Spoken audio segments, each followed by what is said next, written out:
Julian Assange کا امریکی عدالت میں اعتراف جرم، آزادی کے بعد آسٹریلیا روانہ۔ اسرائیل حزب اللہ تنازع، کشیدگی روکنے کے لیے امریکہ کا سفارتکاری پر زور۔ یوکرین اور روس کے درمیان قیدیوں کا تبادلہ۔ وائس آف امریکہ واشنگٹن سے اہم خبروں کے ساتھ محمد جلیل۔ ویکی لیکس کے بانی جولین اسانج نے امریکی حکومت سے متعلق حساس معلومات کو افشاں کرنے کے جرم کا اعتراف کر لیا ہے، جس کے بعد امریکی عدالت نے ان کے خلاف خفیہ معلومات کو عام کرنے کا مقدمہ ختم کر دیا ہے۔ آزادی ملنے کے بعد اسانج اپنے ملک آسٹریلیا روانہ ہو گئے۔ بدھ کو بحر الکاہل میں واقع امریکی علاقے میریانا جزائر کی عدالت میں اسانج نے قبول جرم کی درخواست میں اعتراف کیا کہ امریکی قانون کے مطابق ذرائع سے خفیہ معلومات حاصل کرنا ایک قانونی جرم ہو سکتا ہے۔ امریکہ کے محکمہ انصاف کے ساتھ طے پانے والے ایک معاہدے کے تحت اسانج کے لیے سنگین جرم کا اعتراف ضروری تھا تاکہ ان کے خلاف مقدمہ ختم ہو سکے۔ امریکہ کا الزام تھا کہ ویکی لیکس کے ذریعے 2010 میں عراق اور افغانستان کی جنگ کے بارے میں خفیہ معلومات کو افشا کرنے سے کئی افراد کی زندگی کو خطرہ لاحق ہو گیا تھا۔ جولین اسانج اور ان کے وکلاء کا موقف رہا ہے کہ ان کے خلاف یہ مقدمہ سیاسی وجوہات کی بنا پر بنایا گیا ہے۔ یہ وائس آف امریکہ واشنگٹن ہے۔ امریکی وزیر دفاع لائیڈ آسٹن نے اسرائیل پر زور دیا ہے کہ وہ لبنان کی عسکریت پسند تنظیم حزب اللہ کے ساتھ دوسرا محاذ کھولنے سے گریز کرے۔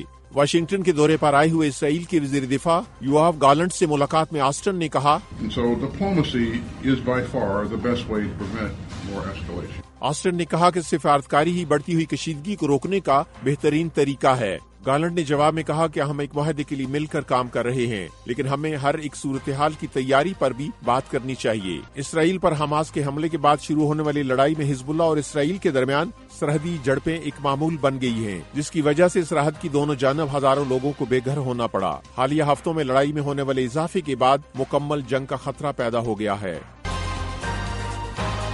یوکرین اور روس کے درمیان قیدیوں کا تبادلہ ہوا ہے، جس کے بعد دونوں ممالک کے 90 قیدی واپس آئے ہیں۔ متحدہ عرب امارات کی ثالثی میں گزشتہ 5 ماہ کے دوران قیدیوں کا یہ سب سے بڑا تبادلہ ہے۔ یوکرین کے صدر ولادیمیر زیلنسکی نے اس بات کی تصدیق کرتے ہوئے کہا،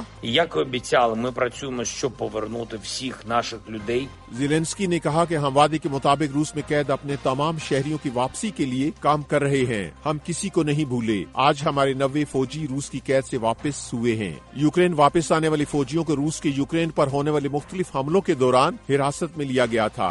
روس یوکرین جنگ میں متحدہ عرب امارات ایک غیر جانبدار موقف اپنائے ہوئے ہے اور قیدیوں کے تبادلے کے لیے دونوں فریقین کے درمیان ثالثی کا کردار ادا کر رہا ہے۔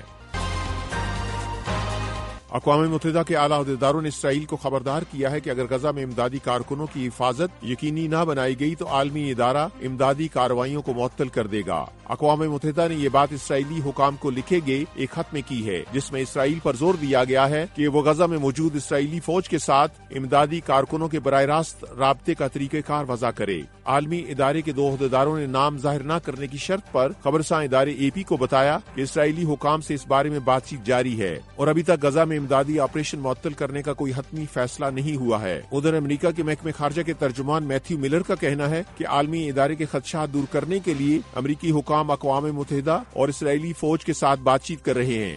اسرائیلی فوج نے اقوام متحدہ کے انتباہ پر تبصرہ کرنے سے انکار کر دیا ہے۔ یہ وائس آف امریکہ واشنگٹن ہے۔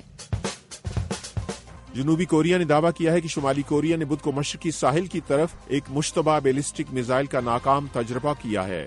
رواں ہفتے شمالی کوریا نے جنوبی کوریا اور جاپان کے ساتھ مشترکہ فوجی مشقوں میں حصہ لینے کے لیے امریکی طیارہ بردار بحری جہاز کی تعیناتی پر تنقید کی تھی۔ شمالی کوریا نے میزائل کا یہ تجربہ جنوبی کوریا کی طرف مسلسل دوسرے روز مبینہ طور پر کچرے سے بھرے غبارے سرحد پر روانہ کرنے کے بعد کیا ہے۔ وائس آف امریکہ واشنگٹن کی اردو سروس سے خبروں کا یہ بلیٹن اب ختم ہوتا ہے۔ میں ہوں محمد جلیل اور ایڈیٹر تھی سارہ حسن۔